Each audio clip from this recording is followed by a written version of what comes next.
Hello student, আজকে NIOS এর একটা ছোট্ট একটা টপিক নিয়ে আমি আলোচনা করতে চলেছি।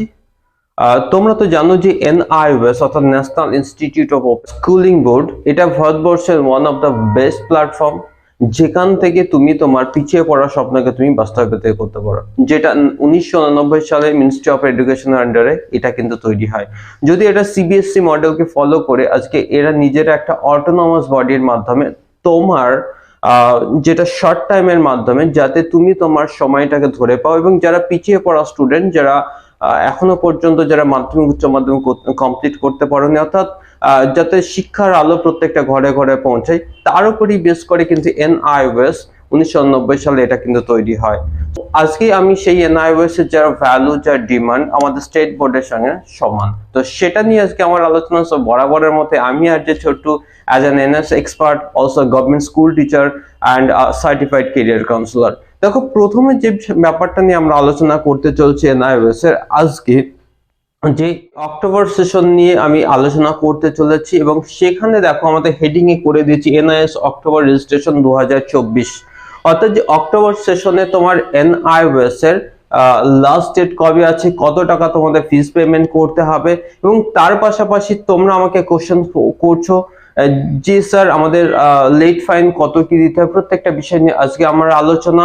এবং তার পাশাপাশি তোমাদের আরো কতগুলি ইন্টারনাল আমি টপিক নিয়ে আলোচনা করবো, যেটা তোমাদের কিন্তু অত্যন্ত কাজে। রেজিস্ট্রেশন নিয়ে আমরা যখনই কথা বলবো, দেখো প্রথম রেজিস্ট্রেশন যেটা আছে, রেজিস্ট্রেশন এই প্রসেসটা কি আছে না, 1 নম্বর তোমাদের যেটা হবে 16 সেপ্টেম্বর টু 31 জানুয়ারি।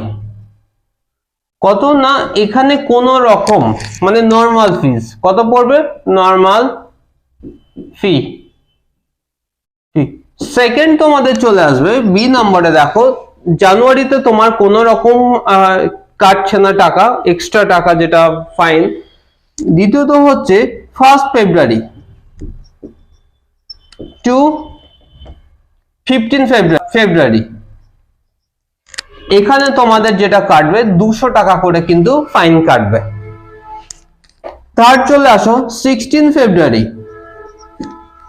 টু 28 ফেব্রুয়ারি, এই সময়ে তোমার টোটাল কাটবে কত, 400 টাকা।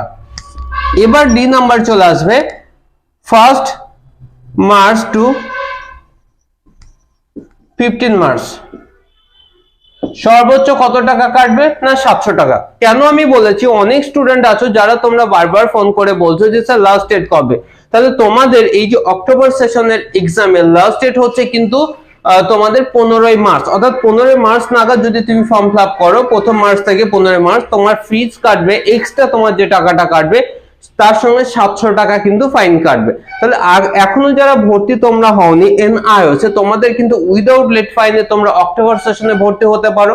তোমাদের অ্যাডমিশন কিন্তু চলবে 15 মার্চ পর্যন্ত, এখনো যথেষ্ট টাইম রয়েছে। এটা একটা।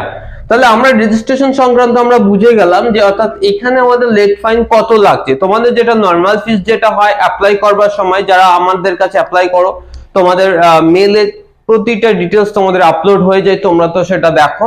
বাট আজকে আমি যেটা আলোচনা করছিলাম সেটা হচ্ছে আমাদের লাস্ট ডেট কবে এবং তার লেট ফাইন কত হতে পারে, এটা ক্লিয়ার হয়ে গেছে।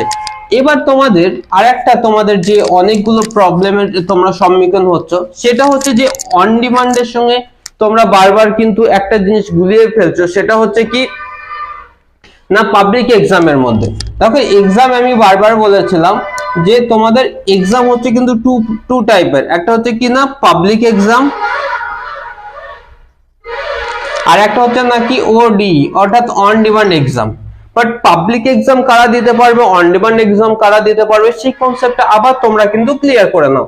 দেখো পাবলিক এক্সামটা আমরা জানি যে বছরে কিন্তু দুবার হয়, একটা হচ্ছে কি এপ্রিল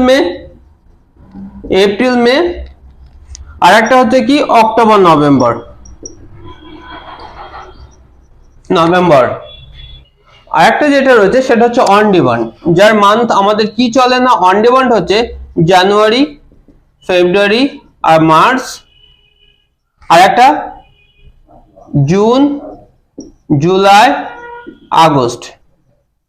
এই দুটোর মধ্যে আমাদের কিন্তু দুটো ব্যাপার চলছে, একটা পাবলিক এক্সাম, একটা অন ডিমান্ড এক্সাম। এবার কারা কারা পাবলিক এক্সাম দিতে পারছে, ধরো তুমি এই বছরে তুমি পাস আউট করেছো মাধ্যমিক, বাট তোমরা চাচ্ছ যে এনআইএস থেকে তুমি তোমার পাবলিক এক্সাম দিয়ে তুমি কিন্তু তোমার উচ্চ মাধ্যমিকটা কমপ্লিট করতে পারবে শর্ট টাইমের মধ্যে। অথবা তুমি কি করেছো না, তুমি কোন একটা এক্সামে হয়তো তুমি তোমার বোর্ড এক্সামে তুমি কোন একটা সাবজেক্টে ফেল করেছো, তুমি নতুন করে অন ডিমান্ড না দিয়ে তুমি পাবলিক এক্সাম কিন্তু দিয়ে দিতে পারো। সেকেন্ড হচ্ছে অন ডিমান্ড কারা করতে পারবে না, যে সমস্ত স্টুডেন্ট যারা বোর্ড এক্সামে ফেল করেছে কোন একটা সাবজেক্টে বা দুটো সাবজেক্টে ফেল করেছে, তারা কিন্তু এখানে টিওসি করে করতে পারে, ট্রান্সফার অফ ক্রেডিট। তুমি যে কোনো বোর্ডের হতে পারো, বাট তুমি যদি ট্রান্সফার অফ ক্রেডিট করে তুমি যদি এক্সাম দিতে পারো তাহলে কিন্তু সেটা পসিবল হবে। এটা হচ্ছে তোমার অন ডিমান্ড এক্সাম। তাহলে এই পাবলিক এক্সাম আর অন ডিমান্ড এক্সামের যে পুরো কনসেপ্টটা তোমাদের কিন্তু ক্লিয়ার। আমাদের মধ্যে কিন্তু অনেক রকম কনফিউশন চলে আসে যে স্যার পাবলিক এক্সাম আর অন ডিমান্ড এই কনসেপ্টের মধ্যে আরো তার বাইরে কিছু কোশ্চেন আমরা কিন্তু পাচ্ছি, যে অনেকেই কিন্তু দেখো তোমাদের ফোন করে অনেকে বলছে যে স্যার আমরা শর্ট টাইমের মধ্যে অর্থাৎ এপ্রিল সেশনটা তোমাদেরকে ধরিয়ে দিতে পারবো। বাজারে এইরকম অনেক রকম কিন্তু স্ক্যাম চলছে। তোমাদের প্রত্যেককে বলবো দেখো, যারা মনে করছে যে 2024 এপ্রিল এক্সামে তোমাদেরকে পাইয়ে দেবে, সেটা কিন্তু পুরোপুরি মিথ্যা কথা। কারণ এনআইএস একটা নির্দিষ্ট সময়ের সঙ্গে চলে এবং ওরা যে নোটিশটা করে সেটা হচ্ছে টাইম বাই টাইম ওরা কিন্তু মেনটেন করে। তাই এটা কখনো ভাববে না তোমাদের যেটা সময় সেই সমানুপাতে তোমাদের কিন্তু এক্সাম ক্র্যাক করতে হবে। বাট তোমাদের এই বছর যারা এপ্রিল যারা এক্সাম দিতে চলেছো, তোমাদের এপ্রিল এক্সামের জন্য তোমাদের নিয়ে আমরা অনেক ভাবনা চিন্তা করছি, তোমাদের যাতে নোট সাজেশন দিয়ে তোমাদের আরো বেটার কিছু পারফর্ম করাতে পারি। এবং তার পাশাপাশি যারা যে সমস্ত স্টুডেন্ট যারা ভাবছো যে তোমাদের অক্টোবর সেশনে তোমরা অ্যাডমিশন করবে, তোমাদের কাছে কিন্তু এখনো অ্যাভেলেবল টাইম আছে। তাই তোমরা কিন্তু চাইলে তোমরা পাবলিক এক্সামে দেবে। আমি কিন্তু বারবার একটা কথাই বলেছি, পাবলিক এক্সাম এবং অন ডিমান্ড এক্সামের মধ্যে হিউজ একটা পার্থক্য রয়েছে। তাই তোমার যদি অ্যাবিলিটি থাকে যে তুমি পাবলিক এক্সামটা দেবে, তাহলে তুমি পাবলিক এক্সামটা দেবে। কারণ হচ্ছে পাবলিক এক্সামে দিলে তুমি কিন্তু সব রকম সুবিধা পাবে, অ্যাসাইনমেন্ট, প্র্যাকটিক্যাল, রিটেন, এই সমস্ত সুবিধা পাওয়ার জন্য তোমার পাস করার প্রবণতা কিন্তু সব সময় বেঁচে থাকে।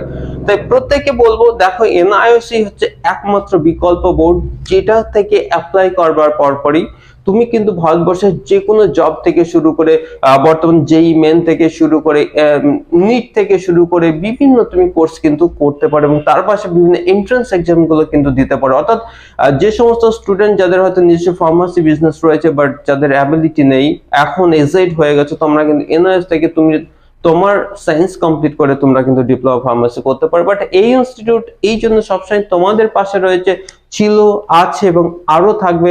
হয়তো ব্যস্ততার কারণে আমি নিয়মিত আপডেট দিতে পারছি না স্কুলের চাপে, বাট তোমাদের একটা কথা বলতে পারি যে তোমরা please do subscribe my channel, because এই চ্যানেলে তোমরা কিন্তু আগামীতে অনেক বেটার কিছু পেতে চলেছো। সো আজকের মতো এখানে প্রত্যেকে ভালো থেকো, সুস্থ থেকো। তোমাদের জন্য হোয়াটসঅ্যাপ নাম্বার সবসময় ওপেন আছে এবং তোমরা যদি ফ্রি অফ কস্টে অবশ্যই আমাকে কল করে নিতে পারো, কাউন্সিলিং করে নিতে পারো। অলওয়েজ আমি চেষ্টা করবো তোমাদের ফোনটা রিসিভ করার।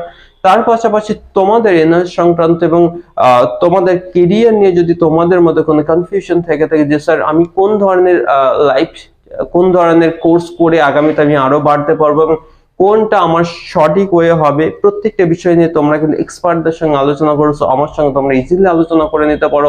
আফটার দ্যাট তোমাদের কিন্তু আমি একটা সঠিক দিশা দেখাবো, এন্ড তুমি যদি সেই রাস্তা বরাবর চলতে পারো তোমাদের কিন্তু সাকসেস চলে আসবে। সো প্রথম থেকে আজকের ভিডিওতে যে কনসেপ্ট আজকে এটাই ছিল। প্রত্যেকে ভালো থেকে সুস্থ থেকো। Thank you.